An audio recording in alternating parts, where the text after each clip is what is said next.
Tonight on Reporting Scotland, teachers say they need help to tackle the effects of poverty on education. We'll hear from a former teacher who says it's an achievement for some pupils to even make it into school. Also on the programme, a former resident of a Catholic care home in Ayrshire tells an inquiry of the abuse she suffered there. Royal Bank of Scotland's proposed branch closures will go ahead as directors refuse to agree to demands for a reprieve. Drink up. Could it be the end of takeaway coffee cups? The Scottish Government bans them in its main buildings.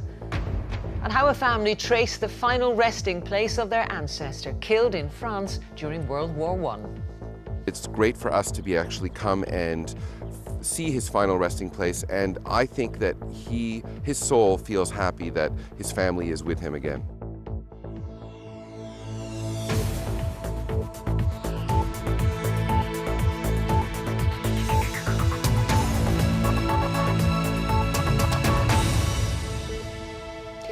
Good evening. Hunger, dirty clothes and even infestations. Just some of the effects of poverty being witnessed by Scotland's teachers.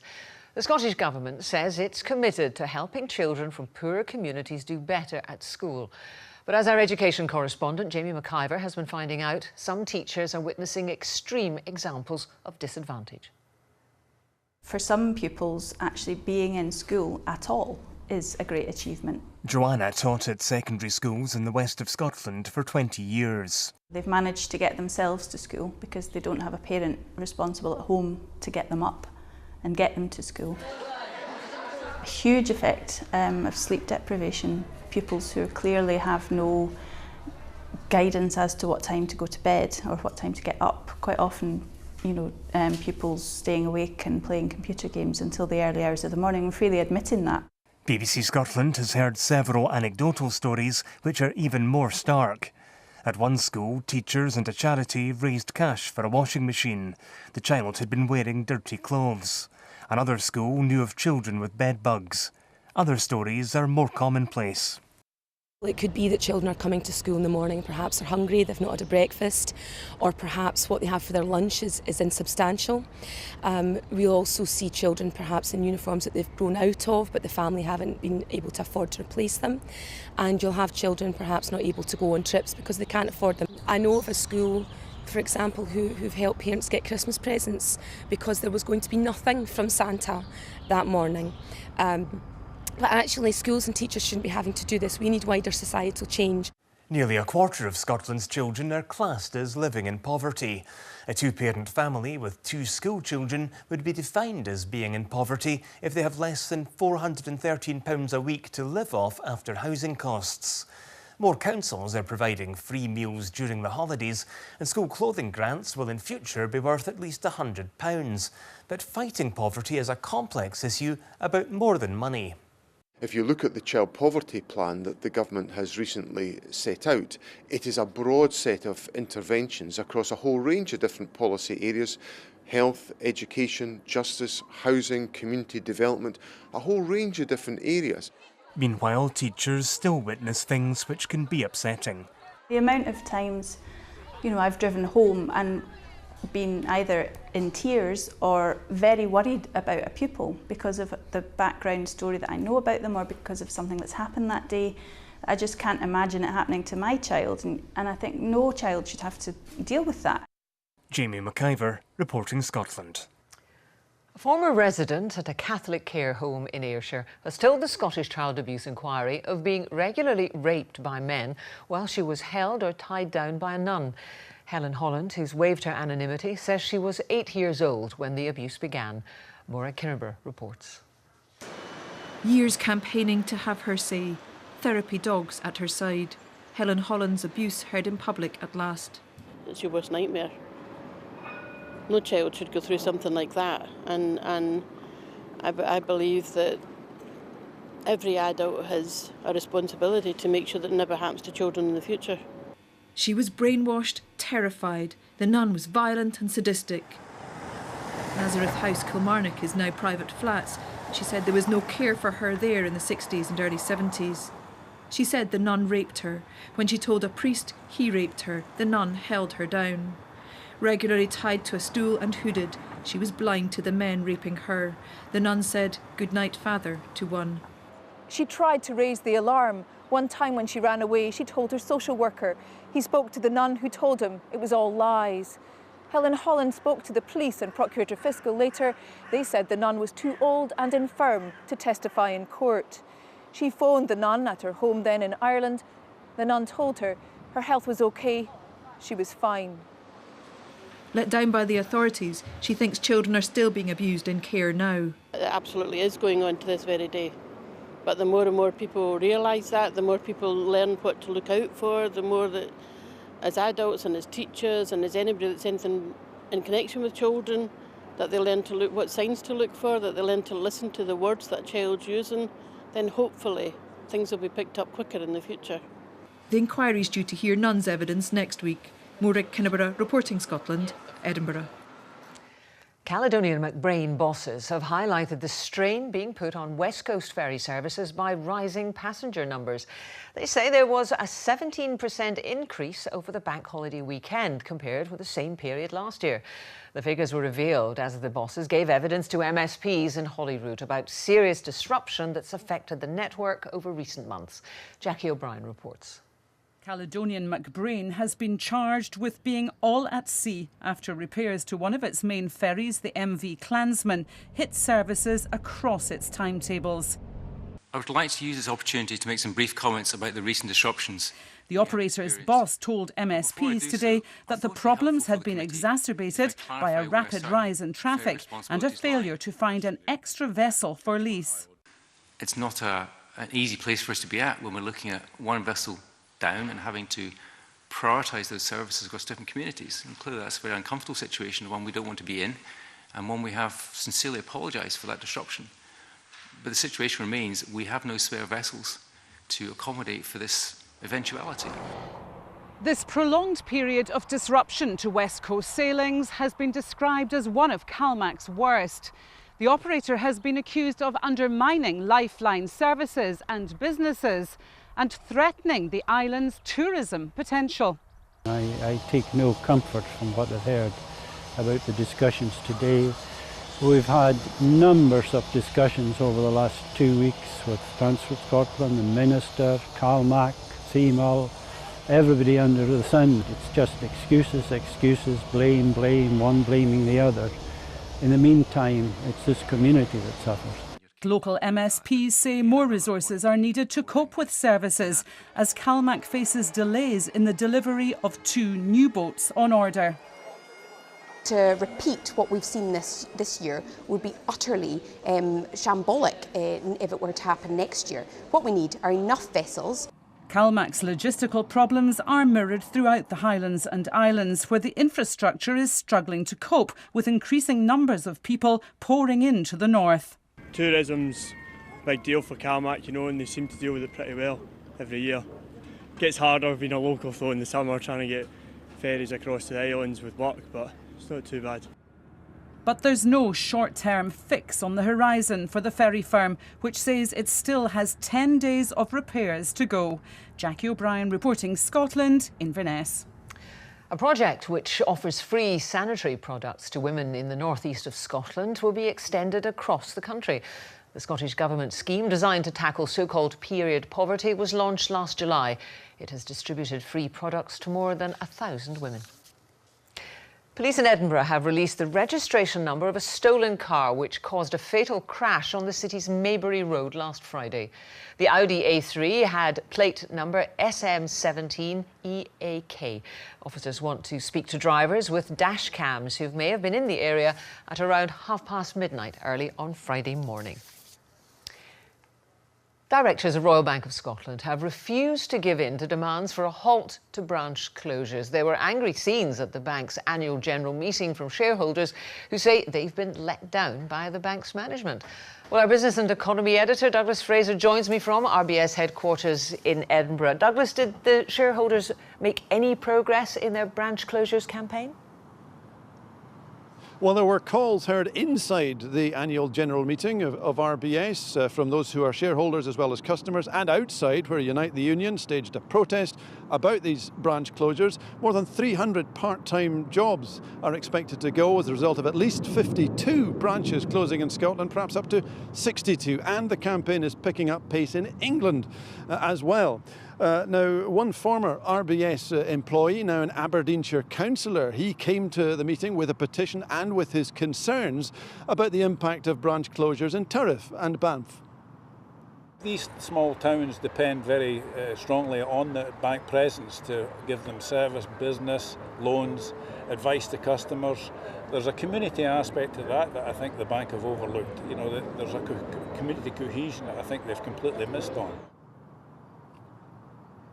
Well, not much progress in getting any movement out of the management today at the annual general meeting. Chief Executive Ross McEwen said that he understood the difficulties for communities, for customers and for colleagues as well, but that banking is changing, and if RBS does not rise to that challenge, then it itself will fail. And Douglas, any movement on a sale of the government's stake? Well, there have been reports in recent days that that 71% stake would see another tranche sold off into the private market. No sign of that happening, perhaps because markets are jittery for reasons not really connected with RBS, but more Italian politics. So there's no progress on that just now. Bear in mind also that the value of shares remains less than 60% of the value of the bailout money, which was put into RBS some 9 years ago. Thank you very much. Douglas Fraser there.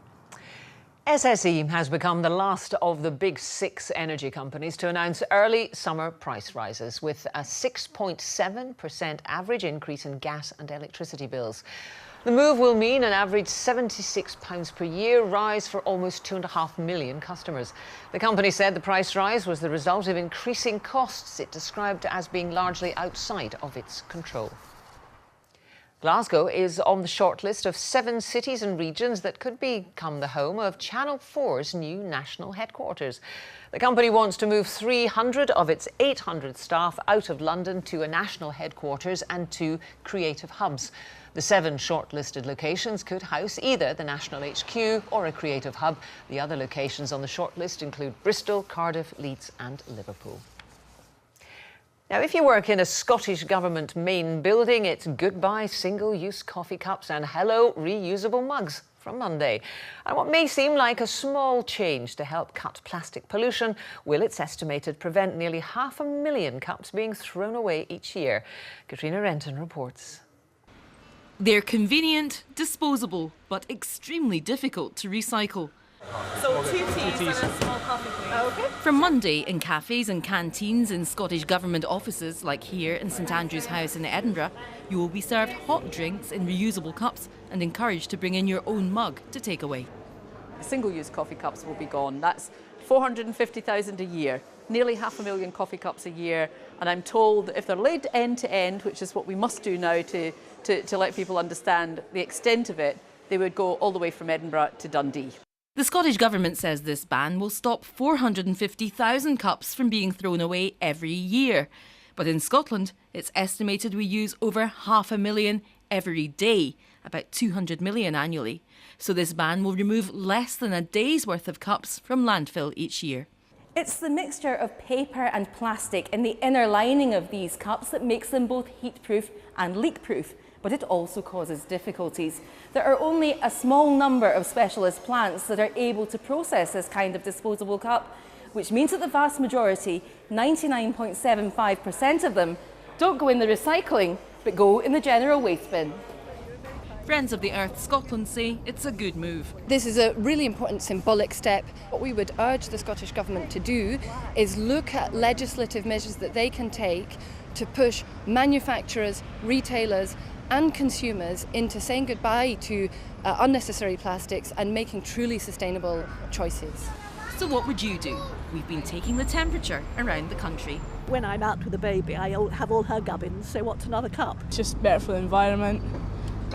Also, it's less waste. I prefer the cup itself. You know, I think it tastes better coming from a proper cup.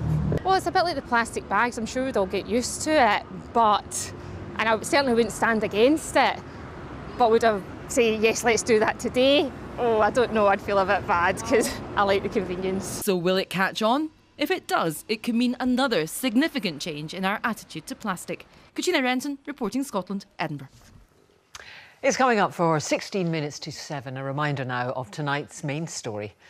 Teachers say they need help to tackle the effects of poverty on education. And still to come, Scotland manager Alec McLeish says he's proud of his players despite a defeat in the first match of their summer tour. For the last 100 years, in this graveyard in France lay the remains of a young Scottish soldier. Major Alexander Souter was one of the many to have fallen in World War I. But until recently, his family didn't know where he had died or where he had been laid to rest. Well, today, his relatives were finally able to pay their respects. And our reporter Ian McInnes is in northern France for us tonight, and he takes up the story. Ian. Well, Jackie, it's been a remarkable day here in the northern town of Jonchery-sur-Velle. Now, this cemetery is full of graves to unknown soldiers, and sadly, many of them will remain that way, unknown. But for one family tonight, they have at least some of the answers they've been looking for. This most French town awoke this morning to a very different sound. Marking 100 years since the death of a previously unknown Scottish soldier killed in the region. We now know him to be Major Alexander Souter, or Alistair as he was better known, of the Royal Engineers. Alistair, the eldest of the family, spent most of his youth in Thurso on the north coast, where his father was minister in the United Free Church. Alistair, like so many others who lost their lives, is remembered here on the War Memorial in the Thurso town centre.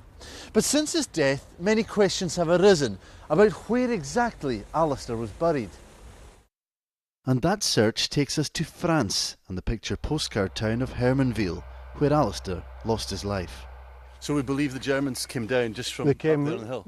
I believe that the Germans came over this hill and swept down into towards the village of Hermanville below us, and unfortunately Alistair lost his life in that action. Almost on these very tracks?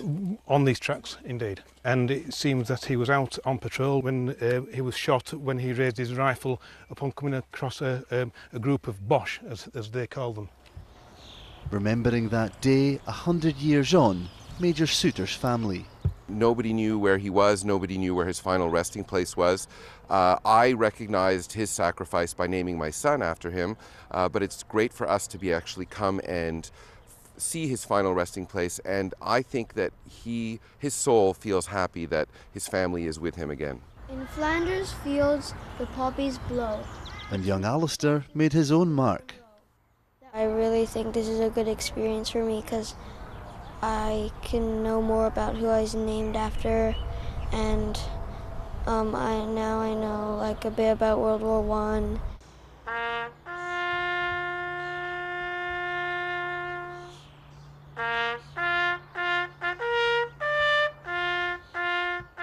When we say each year on remembrance, we will remember them, that should be a living continuing. It isn't we'll remember them until the 10th year or the 20th year.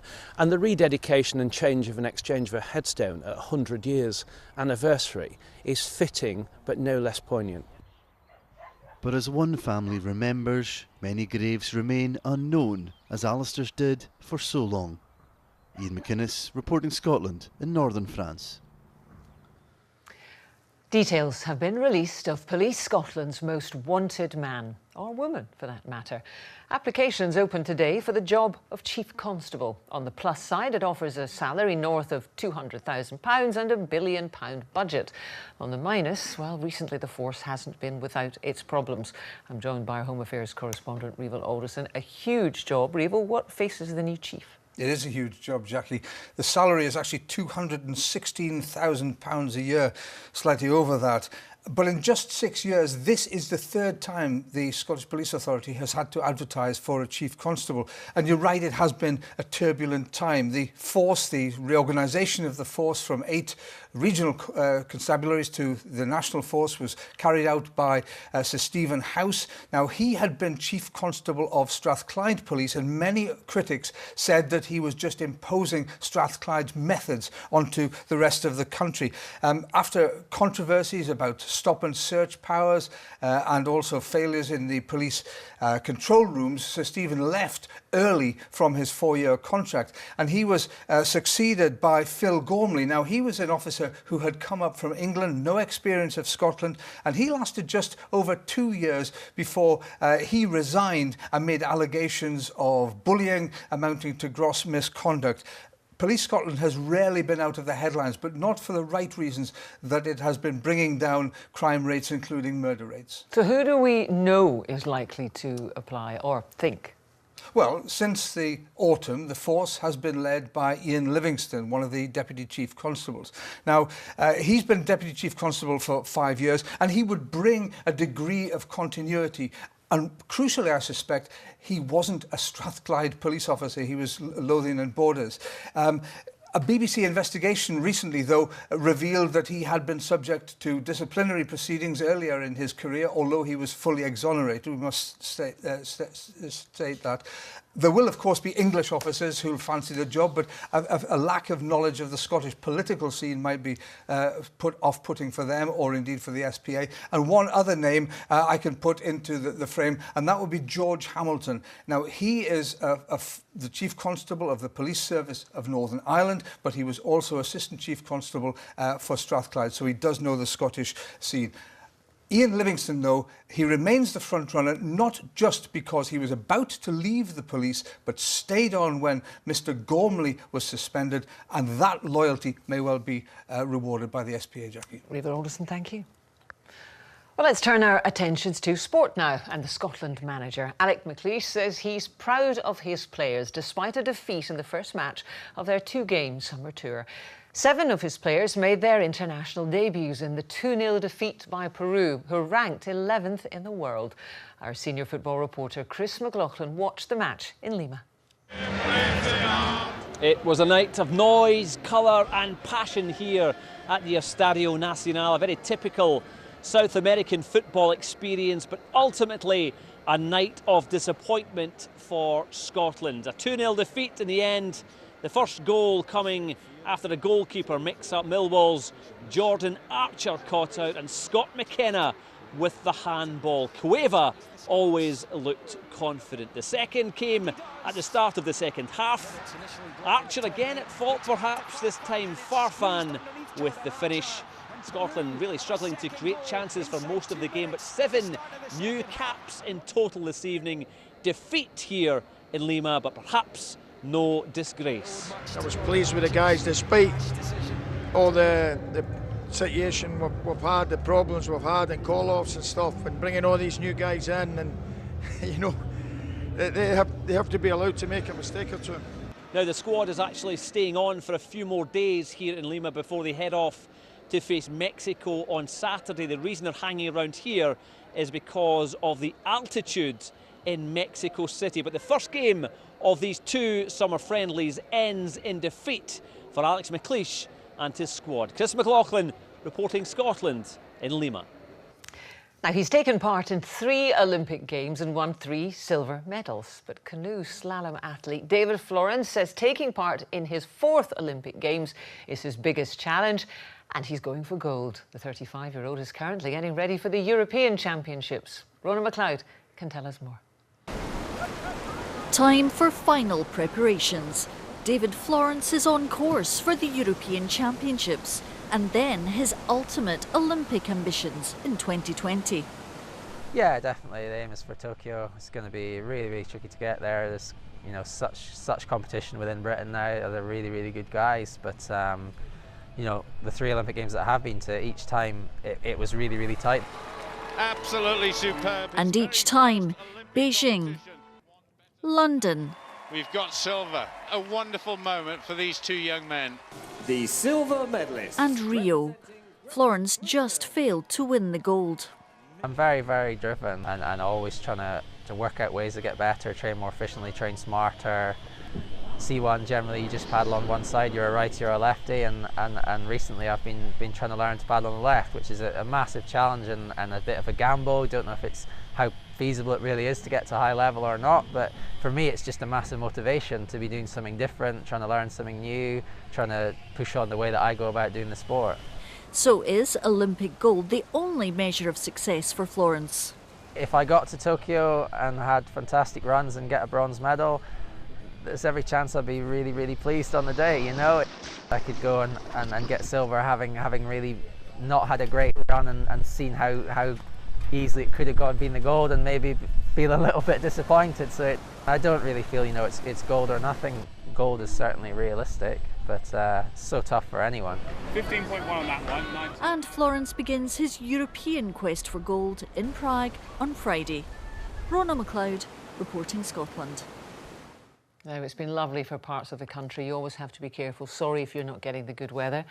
But is it going to continue? A little bit more of it, a little bit more. Thank you very much, Jackie.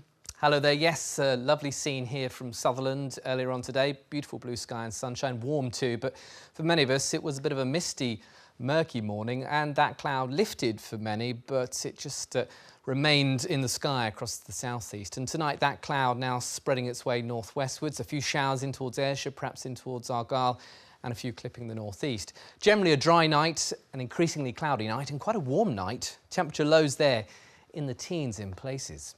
So to tomorrow, and it's a dry start for most, but a fairly cloudy start once again for central and southern Scotland. Some low cloud affecting eastern coast.